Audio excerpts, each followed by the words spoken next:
ಕರ್ತನಲ್ಲಿ ಪ್ರೀತಿಯುಳ್ಳ ದೇವಜನರೇ, ನಮಗಾಗಿ ತನ್ನ ರಕ್ತವನ್ನೇ ಧಾರೆಯಾಗಿ ಸುರಿಸಿದ ನಮ್ಮ ಕರ್ತನಾದ ಯೇಸು ಕ್ರಿಸ್ತನ ಅತ್ಯಧಿಕವಾದ ಕೃಪೆಯು ಸಮಾಧಾನವು ತಮಗೂ ತಮ್ಮ ಕುಟುಂಬದ ಪ್ರಿಯರೆಲ್ಲರಿಗೂ ಹೇರಳವಾಗಿ ಕರ್ತನಿಂದ ಅನುಗ್ರಹಿಸೋಣವಾಗಲಿ.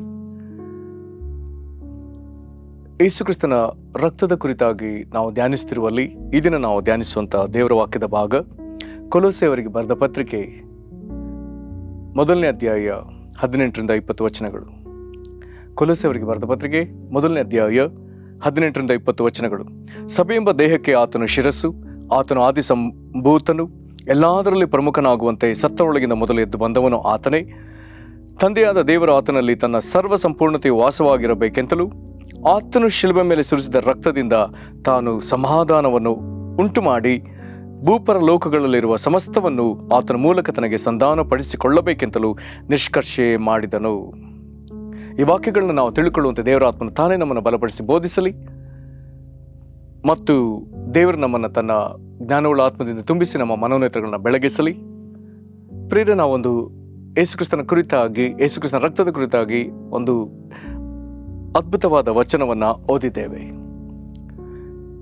ಇಲ್ಲಿ ಯೇಸುಕ್ರಿಸ್ತನ ಮಹತ್ತನ್ನ, ಯೇಸುಕ್ರಿಸ್ತನು ಸುರಿಸಿದ ರಕ್ತದ ಸಾಧನೆಯನ್ನು ಹೇಳುವುದಕ್ಕೆ ಮೊದಲು ಯೇಸುಕ್ರಿಸ್ತನ ಕುರಿತಾದ ಅನೇಕ ಮಾತುಗಳನ್ನ ಇಲ್ಲಿ ನಾವು ಓದ್ತೇವೆ.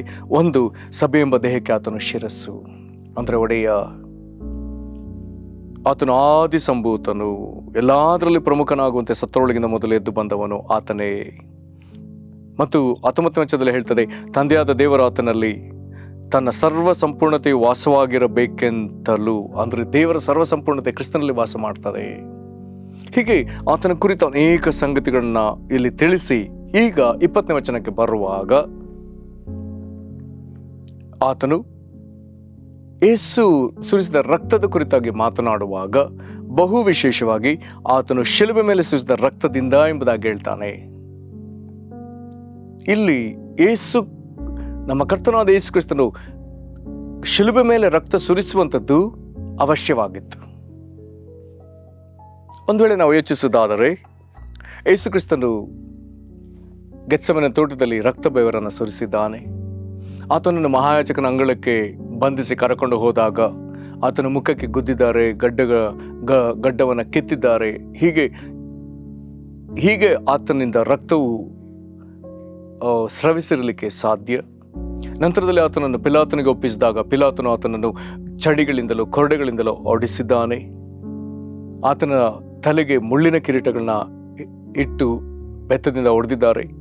ಹಾಗಾದರೆ ಕೊರಡೆ ಪೆಟ್ಟುಗಳಿಂದ, ಏಟುಗಳಿಂದ ಮತ್ತು ಮುಳ್ಳಿನ ಕಿರೀಟ ಇಟ್ಟಾಗ ಆಗಲೂ ಆತನಿಂದ ರಕ್ತವು ವಿಪರೀತವಾಗಿ ಹರಿದಿದೆ. ಆತನು ಭಾರವಾದ ಶಿಲುಬೆಯನ್ನು ಹೊತ್ತುಕೊಂಡು ಯೆರೂಸಲೇಮಿನ ಬೀದಿಯಿಂದ ನಡೆದುಕೊಂಡು ಬರುವಾಗ, ಏಳುತ್ತಲೂ ಬರುವಾಗ ಆಗಲೂ ರಕ್ತವು ಕಡ್ಡಾಯವಾಗಿ, ಆತನಿಗಾದ ಘೋರ ಗಾಯಗಳಿಂದ ರಕ್ತವು ಹರಿದಿರಲಿಕ್ಕೆ ಸಾಧ್ಯ.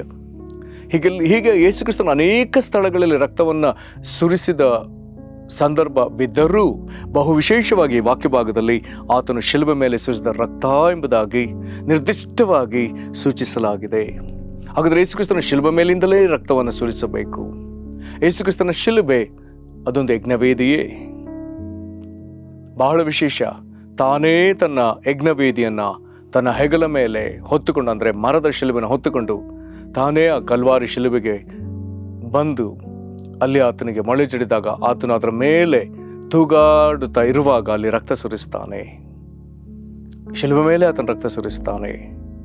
ಹೀಗೆ ಆತನು ಶಿಲುಬೆ ಮೇಲೆ ರಕ್ತ ಸುರಿಸಿದಾಗ ದೇವರು ತಾನು ಏನೋ ಒಂದು ಕಾರ್ಯವನ್ನು ಮಾಡಬೇಕೆಂಬುದಾಗಿ ದೇವರು ಕಾದಿದ್ದ ಆ ಕಾರ್ಯವೇನೆಂಬುದಾಗಿ ಹೇಳಿದ್ರೆ, ದೇವರು ಈಗ ಆತನ ರಕ್ತ ಸುರಿಸುವಾಗ ಒಂದು ಸಂಧಾನ ಕಾರ್ಯಕ್ಕೆ ಬರ್ತಾನೆ. ಸಂಧಾನ, ಎರಡು ಗುಂಪುಗಳ ನಡುವೆ ನಡೆಯುವಂತ ಒಂದು ಪ್ರಕ್ರಿಯೆ, ಎರಡು ಗುಂಪುಗಳು ಒಂದಾಗುವಂತ ಒಂದು ಪ್ರಕ್ರಿಯೆಯೇ ಸಂಧಾನ, ಒಡಂಬಡಿಕೆ. ಹಾಗಾದರೆ ಈ ಕಾರ್ಯವು ನಡೆದದಲ್ಲಿ ಶಿಲುಬೆಯಲ್ಲಿ. ಯಾವ ಸಂಧಾನ? ಯಾರ ನಡುವೆ ಸಂಧಾನ? ದೇವರಿಗೂ ಮನುಷ್ಯರ ನಡುವೆ ಸಂಧಾನ, ಪರಲೋಕಕ್ಕೂ ಭೂಲೋಕಕ್ಕೆ ನಡುವಿನ ಒಂದು ಸಂಧಾನ, ದೇವರಿಗೂ ಮನುಷ್ಯರಿಗೂ ನಡುವೆ ನಡೆದ ಒಂದು ಸಂಧಾನ. ಇಲ್ಲಿ ದೇವರು ಮನುಷ್ಯರಾದ ನಮ್ಮನ್ನ ತನ್ನೊಂದಿಗೆ ಸೇರಿಸಿಕೊಳ್ಳುವಂತ ತವಕದಲ್ಲಿ ಎಷ್ಟೋ ವರ್ಷ ಕಾದಿದ್ನಲ್ಲ. ಆದಾಮನಿಂದ ಉಂಟಾದ ಪಾಪದಿಂದ ಮನುಷ್ಯನಿಗೂ ದೇವರಿಗೂ ಒಂದು ದೊಡ್ಡ ಅಗಲುವಿಕೆ ಉಂಟಾಗಿತ್ತಲ್ಲ, ಅಲ್ಲಿಂದ ಮನುಷ್ಯರೊಂದಿಗೆ ಒಂದಾಗಿರಬೇಕೆಂಬುದಾಗಿ ತವಕಿಸಿದ ದೇವರು ಈಗ ತನ್ನ ಮಗನು ಕಲ್ವಾರಿ ಶಿಲುಬೆಯಲ್ಲಿ ಸುರಿಸಿದ ರಕ್ತದ ನಿಮಿತ್ತ ಈಗ ಆತನು ಮನುಷ್ಯರೊಂದಿಗೆ ಸಂಧಾನ ಪಡಿಸಿಕೊಳ್ಳುವುದಕ್ಕೆ ಆತನು ನಿಷ್ಕರ್ಷೆ ಮಾಡಿಕೊಂಡಿದ್ದಾನೆ. ಹಾಗಾಗಿ ಅಲ್ಲಿ ಬರ್ದರೆ ಆತನು ಶಿಲುಬೆ ಮೇಲೆ ಸುರಿಸಿದ ರಕ್ತದಿಂದ ತಾನು ಸಮಾಧಾನವನ್ನು ಉಂಟು ಮಾಡಿ ಭೂಪರಲೋಕಗಳಲ್ಲಿರುವ ಸಮಸ್ತವನ್ನು ಆತನ ಮೂಲಕ ತನಗೆ ಸಂಧಾನ ಪಡಿಸಿಕೊಳ್ಳಬೇಕೆಂತಲೂ ನಿಷ್ಕರ್ಷೆ ಮಾಡಿದನು. ಪರಲೋಕದಲ್ಲಿ ದೇವರಿದ್ದಾನೆ, ಭೂಲೋಕದಲ್ಲಿ ಮನುಷ್ಯರಿದ್ದಾರೆ. ಹಾಗಾದರೆ ಪರಲೋಕದ ದೇವರು ಭೂಮಿಯ ಮನುಷ್ಯರೊಂದಿಗೆ ಐಕ್ಯತೆಯನ್ನು ಸಾಧಿಸಲಿಕ್ಕೆ ಆತನು ತೀರ್ಮಾನಿಸಿದ್ದಾನೆ.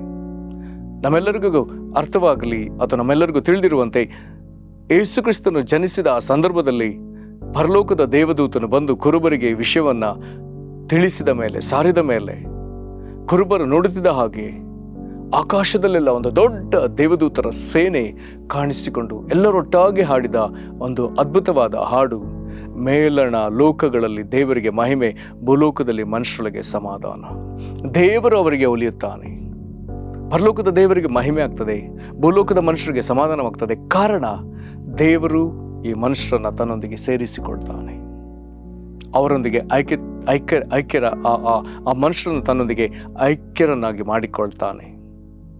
ಪ್ರೇರೆ, ಈ ಒಂದು ಸಂದರ್ಭವನ್ನ ದೇವದೂತರು ಪ್ರವಾದನೆಯಾಗಿ ಆ ದಿನ ಹಾಡಿದ್ರಲ್ಲ, ಅದು ನೆರವೇರಿದು ಎಲ್ಲಿ? ಯೇಸು ಕಲ್ವಾರಿ ಶಿಲುಬೆಯಲ್ಲಿ ತನ್ನ ರಕ್ತವನ್ನು ಸುರಿಸಿದಾಗ. ಆ ರಕ್ತ ಸುರಿದಾಗಲೇ ದೇವರು ಮನುಷ್ಯರೊಂದಿಗೆ ತನ್ನ ಸಮಾಧಾನವನ್ನು ಏರ್ಪಡಿಸಿಕೊಂಡು ಅವರೊಂದಿಗೆ ಸಂಧಾನವಾದ. ಇದನ್ನ ಹೀಗೇ ಮಾಡಬೇಕೆಂಬುದಾಗಿ ದೇವರು ಮೊದಲೇ ನಿಷ್ಕರ್ಷೆ ಮಾಡಿದ್ದ. ಪ್ರೇರೆ, ಹಾಗಾದರೆ ದೇವರು ಮನುಷ್ಯರೊಂದಿಗೆ ಸೇರಿಕೊಳ್ಳಲಿಕ್ಕಾಗ್ತದ? ದೇವರು ಹಾಗೆ ಮನುಷ್ಯರು ದೇವರೊಂದಿಗೆ ಸೇರಿಕೊಳ್ಳಲಿಕ್ಕಾಗ್ತದ ಎನ್ನುವಂಥ ಪ್ರಶ್ನೆ ನಮ್ಮೊಳಗೆ ಬಂದಿದೆಯಲ್ಲೋ ಗೊತ್ತಿಲ್ಲ. ಆದರೆ ದೇವರು ಇದನ್ನ ತನ್ನ ಮಗನು ರಕ್ತ ಸುರಿಸಿದಾಗ ಅದನ್ನು ಸಾಧಿಸಿದ್ದಾನೆ. ದೇವರ ಐಕ್ಯತೆ ಬೇಕೆಂಬುದಾಗಿ ನಾವು ತವಕಿಸುವುದಾದರೆ ಅದು ಸಾಧ್ಯವಾದದ್ದು ಯೇಸು ಕಲ್ವಾರಿ ಶಿಲುಬೆಯಲ್ಲಿ ಸುರಿಸಿದ ರಕ್ತದಿಂದ. ನಾವು ದೇವರೊಂದಿಗೆ ಐಕ್ಯತೆಯನ್ನು ಸಾಧಿಸಿದ್ದೇವೆ, ಸಮಾಧಾನ ಸ್ಥಿತಿಗೆ ಬಂದಿದ್ದೇವೆ. ಪ್ರೇರೆ, ಇದೊಂದು ಬಹಳ ಸಮಾಧಾನ ಕೊಡುವಂಥ ವಿಷಯ, ದೇವರಿಗೆ ಬಹಳ ಸಂತೃಪ್ತಿ ಸಮಾಧಾನವನ್ನ ಕೊಟ್ಟಂತ ವಿಷಯ. ಆದುದರಿಂದ ದೇವರು ನಮ್ಮೊಂದಿಗೆ ಈ ಸಂಧಾನವನ್ನು ಬಯಸಿರುವಲ್ಲಿ ನಾವು ಇದಕ್ಕೆ ಒಪ್ಪಿಸಿಕೊಡಲೇಬೇಕು. ಒಬ್ಬ ಪುರುಷನು ಒಬ್ಬ ಸ್ತ್ರೀಯನ್ನು ನೋಡಿ ನಾನು ನಿನ್ನನ್ನು ಮದುವೆ ಆಗ್ತೇನೆ ಎಂಬುದಾಗಿ ಹೇಳುವಾಗ ಬಹುತೇಕ ಸಂದರ್ಭಗಳಲ್ಲಿ ಆ ಸ್ತ್ರೀಯು ಆ ಪುರುಷನ ಆ ಬಯಕೆಗೆ ಆಕೆ ಸಮ್ಮತಿಸ್ತಾಳೆ. ಹಾಗೆಯೇ ಪರಲೋಕದ ಉನ್ನತ ದೇವರು ಆತನೊಂದಿಗೆ ಇರುವುದಕ್ಕೆ ಎಲ್ಲಿಯೋ ಅರ್ಹತೆ ಇಲ್ಲದ ನಮ್ಮನ್ನು ನೋಡಿ ನಾನು ನಿಮ್ಮನ್ನ ನನ್ನೊಂದಿಗೆ ಸೇರಿಸಿಕೊಳ್ತೇನೆ ಎಂಬುದಾಗಿ ಹೇಳ್ತಿದ್ದಾನಲ್ಲ. ಈತನ ಈ ಕರೆಗೆ ನಾವು ತಗ್ಗಿ ವಿಧೇಯರಾಗಿ ನಮ್ಮನ್ನು ಒಪ್ಪಿಸಿಕೊಡುವುದೊಂದೇ ನಮ್ಮ ಮುಂದಿರುವಂಥ ಆಯ್ಕೆ. ಅಂತಹ ದೊಡ್ಡ ದೇವರು ನಮ್ಮನ್ನು ತನ್ನ ಆಯ್ಕೆಗೆ ಕರೆಯುವಾಗ ನಾವು ವಿಧೇಯರಾಗಿ ತಲೆ ಬಾಗಬೇಕಷ್ಟೇ. ನಮ್ಮನ್ನು ಒಪ್ಪಿಸಿಕೊಡೋಣ. ಮಹಾಕನಿಕರುಳ್ಳ ದೇವರೇ, ನಿನ್ನ ಪ್ರಿಯ ಮಗನಾದ ಯೇಸು ಕ್ರಿಸ್ತನು, ನಮ್ಮ ರಕ್ಷಕನಾದ ಯೇಸು ಕ್ರಿಸ್ತನು ಆತನು ಕಲ್ವಾರಿ ಶಿಲುಬೆ ಮೇಲೆ ತನ್ನ ರಕ್ತವನ್ನು ಸುರಿಸುವಾಗ ದೇವಾದಿದೇವರೇ, ನೀನು ಭೂಲೋಕದ ಮನುಷ್ಯರೊಂದಿಗೆ ಸಂಧಾನವಾಗುವುದಕ್ಕಾಗಿ ತೀರ್ಮಾನಿಸಿಕೊಂಡಿದೆಯಲ್ಲ ದೇವರೇ, ಈಗ ಅದನ್ನು ನೀನು ಸಾಧಿಸಿದಿ. ದೇವರೇ, ನಮ್ಮನ್ನು ನಿನ್ನ ಐಕ್ಯತೆಗೆ ನೀನು ಕರೆಯುತ್ತಿರುವಲ್ಲಿ ಈಗೋ ನಮ್ಮನ್ನು ಒಪ್ಪಿಸಿಕೊಡುತ್ತೇವೆ, ನಮ್ಮನ್ನು ಬಿಟ್ಟು ಕೊಡುತ್ತೇವೆ, ನಿನ್ನ ಐಕ್ಯತೆಗೆ ನಾವು ಬರ್ತೇವೆ ಸ್ವಾಮಿ.